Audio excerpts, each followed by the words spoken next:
রাতে ডিনারে নিয়ে গিয়ে শ্যামলীর কাছে ক্ষমা চেয়ে নিজের মনের কথা বলে দিল অনিকেত। হ্যাঁ বন্ধুরা, এমনটাই দেখা যাবে, তাই সম্পূর্ণ জানতে ভিডিওটিতে লাইক দিয়ে চ্যানেলটি সাবস্ক্রাইব করে দেখতে থাকুন। গল্পের শুরুতেই দেখা যাবে অনিকেত সবার সামনে বলে ওঠে, না আজকে আমি লুচিই খাবো। যা শুনে অপরাজিতা অবাক হয়ে যায়, সবাই সহ। তখনই অপরাজিতা বলতে থাকে, কিন্তু অনি, তুই তো ব্রেকফাস্টে তেলের জিনিস খাস না। তখন অনিকেত বলতে থাকে, মামুনি, আগে খাইনি তো কি হয়েছে, পুরোনো অভ্যাসগুলো চিন্তা করেছি সব ছেড়ে দেবো। পুরোনো অভ্যাসগুলো আস্তে আস্তে পাল্টে ফেলবো। কেউ একজন আমাকে কালকে রাতে বলেছে, পুরোনো সবকিছু পাল্টে ফেলতে হয়, পুরনো কিছু ধরে রাখলে হয় না। তখন এই কথা শুনে সবাই অবাক হয়ে যায়। তারপরে অনিকেত খেতে বসলে শ্যামলী মনে মনে বলতে থাকে, স্যারের আবার আজকে কি হয়ে গেল? কালকে রাতে আমি কি বলেছি সেটা ধরে বসে আছে, আবার সবার সামনে বলছেও। তারপরে দেখা যাবে লুচি দিলেই অনিকেত খেতে থাকে আর শ্যামলীর দিকে তাকিয়ে তাকে হাসতে থাকে। তখনই মন্দা রোহিণীকে বলতে থাকে, কি বুঝতে পারছো? তোমার ভাই দেখো চেঞ্জ হয়ে গেছে, আস্তে আস্তে নিজে সবকিছু বুঝতে পারছে। তখন রোহিণী বলতে থাকে, হ্যাঁ সেটাই তো দেখছি। তখনই মন্দার বলতে থাকে, বুঝেছো, শ্যামলীকে ভালোবাসছে, দেখো কেমন করে হাসছে। এই দাবানলটাকেই না আরো জ্বালিয়ে দিতে হবে। তখন রোহিণী বলে, কি করে? তখনই মন্দার পেটে ব্যথার নাটক করতে থাকে আর বলতে থাকে, পেটটা খুব ব্যথা করছে, পেটটা কামড় দিচ্ছে, আমি না শ্যামলী আজকে যেতে পারবো না রে, তুই যা। তখন শ্যামলী বলতে থাকে, তো কি খুব খারাপ লাগছে? তখন অনিকেত বলতে থাকে, এই রোহিণী, আমার ঘরে ওষুধ আছে, ওকে এনে খাইয়ে দে তো। তারপর রোহিণী বলতে থাকে, আচ্ছা ঠিক আছে দা ভাই, আমি খাইয়ে দেবো। তখনই মন্দার বলতে থাকে, শ্যামলী রে, পেটে খুব ব্যথা করছে। তখন শ্যামলী বলে, আচ্ছা ঠিক আছে, তোর আজকে যেতে হবে না, তুই রেস্ট নে, আমি চলে যাচ্ছি। এই বলে শ্যামলী চলে যেতে লাগলেই অনিকেত বলে ওঠে, শ্যামলী দাঁড়ান, আচ্ছা আমিও তো অফিসে যাব, তাহলে আপনি আমার সাথে চলুন। তখন সূর্য বলে, হ্যাঁ হ্যাঁ শ্যামলী মা, দুজন যখন এক অফিসেই যাবি তাহলে আর আলাদা গিয়ে লাভ কি, তুই ওর সাথে চলে যা। তখন অপরাজিতা বলে, না না, ওরা অফিসে একসাথে কি করে যাবে? তখন সূর্য বলে, যেতে পারবে যেতে পারবে, তুমি ওগুলো নিয়ে ভেবো না তো, তুমি আমাকে লুচি দাও। এই বলেই লুচি দিলে তখন শ্যামলী আর অনিকেত একসাথে বেরিয়ে যায়। তারপরেই অনিকেত শ্যামলীকে বলতে থাকে, আপনাকে না অনেক অনেক ধন্যবাদ, এই যে আপনি আমার সাথে গাড়িতে যেতে রাজি হলেন। তখন শ্যামলী মনে মনে বলতে থাকে, বাবা, স্যারের আবার আজকে কি হলো, এতটুকুতে ধন্যবাদ দিচ্ছে।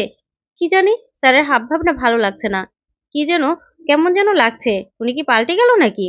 তারপরে দেখা যাবে শ্যামলীকে গাড়িতে উঠতে বলে অনিকেত। তখন শ্যামলী গাড়িতে উঠে বসে। তারপরে শ্যামলী সিট বেল্ট বাঁধতে না পারলেও অনিকেত হেল্প করে, তারপরে যেতে থাকে। তখন শ্যামলী মনে মনে বলতে থাকে, স্যার কি আমাকে কিছু বলতে চায় নাকি?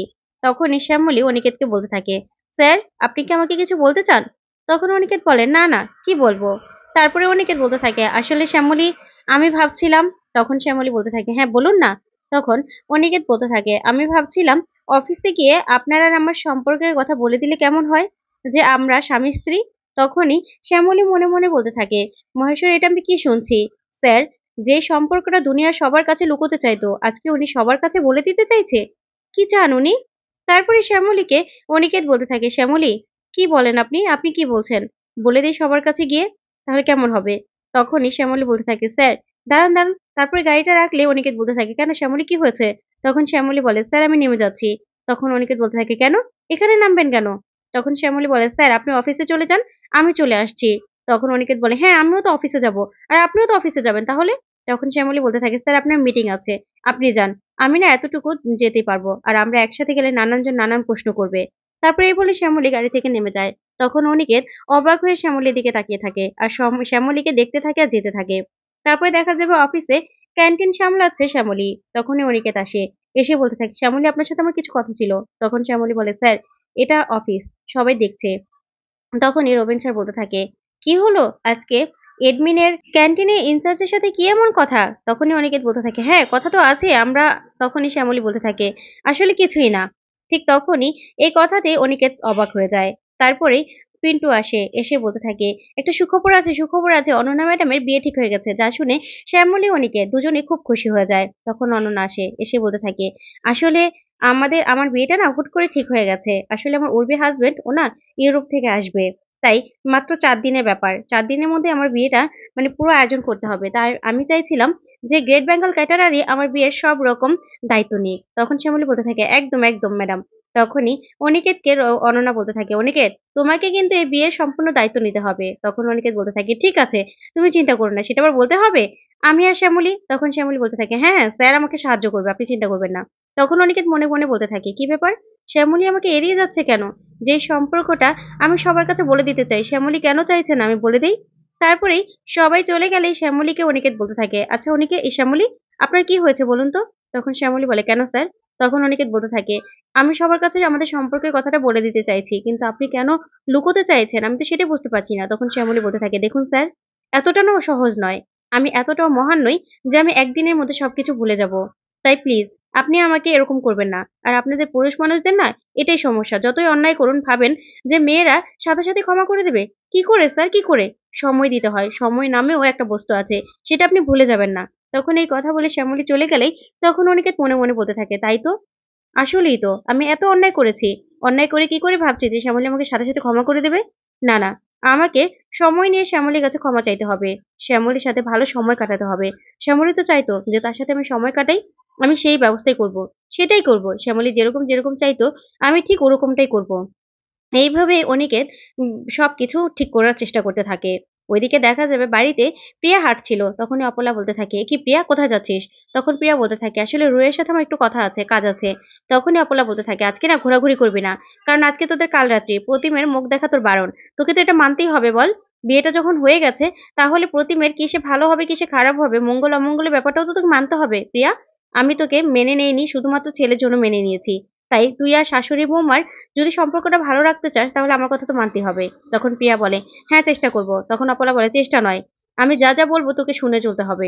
তখন এই কথাগুলো মন্দা শুনে বলতে থাকে, "সবাই না কেমন যেন মাস্টার, মাস্টার ভাব। ধুর এসব ভালো লাগে না।" তখনই শ্যামলী চলে আসে আর এসে বলতে থাকে, "কিরে মন্দার, তোর শরীর এখন কেমন?" তখন মন্দার বলে, "হ্যাঁ, হ্যাঁ, ঠিক হয়ে গেছে। চিন্তা নেই।" তখনই অনিকেত এসে শ্যামলীকে ডাকে। আর শ্যামলীকে ডাকলে তখন মন্দার বলতে থাকে, "এই শিমুলি, আমার না আবার পেটে ব্যথা করছে। যাই, যাই গিয়ে ওষুধ খাই।"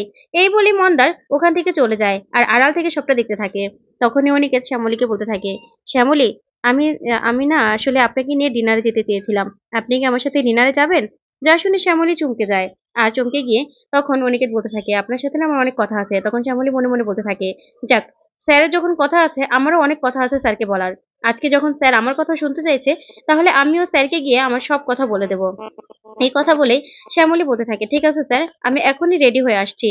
এই বলেই শ্যামলী রেডি হতে চলে যায়। ওইদিকে মন্দা লুকিয়ে, লুকিয়ে সবটা দেখে বলতে থাকে, "আরে বাস! এখন তো দেখছি আমাদের অনিকেত দা খুব রোমান্টিক হয়ে গেছে। আর রোমান্টিক ডেটেও যাচ্ছে।" তখন এই বলে খুব খুশি হয়ে যায় মন্দার। তারপরে দেখা যাবে অনিকেত রেডি হয়ে শ্যামলীর জন্য অপেক্ষা করতে থাকে আর ভাবতে থাকে কখন শ্যামলী আসবে। এই ভেবেই অনিকেত চুপ করে দাঁড়িয়ে থাকে। ঠিক তখনই দেখা যাবে শ্যামলী উপর থেকে সেজেগুজে নেমে আসে। যা দেখে অনিকেত চোখ ফেরাতে পারে না। অবাক হয়ে শ্যামলীর দিকে তাকিয়ে থাকে। তখন শ্যামলীও অনিকেতের দিকে এক দৃষ্টিতে তাকিয়ে থাকে। তখন শ্যামলী মনে, মনে বলতে থাকে, "স্যার দাঁড়িয়ে আছে আমার জন্য? স্যারের এত তাড়া?" ওইদিকে অনিকেত শ্যামলীর দিকে তাকিয়ে বলতে থাকে মনে, মনে যে শ্যামলীকে কি সুন্দর লাগছে, কি ভালো লাগছে। আজকে না আমি সত্যি শ্যামলীর কাছে সবকিছুর জন্য ক্ষমা চাইবো। আমি জানি শ্যামলী আমাকে ক্ষমা করে দেবেন। তো বন্ধুরা, এবার কি তাহলে শ্যামলী আর অনিকেতের সম্পর্ক ঠিক হয়ে যাবে? তোমাদের কি মনে হয়? কমেন্ট করে জানাও। ধন্যবাদ।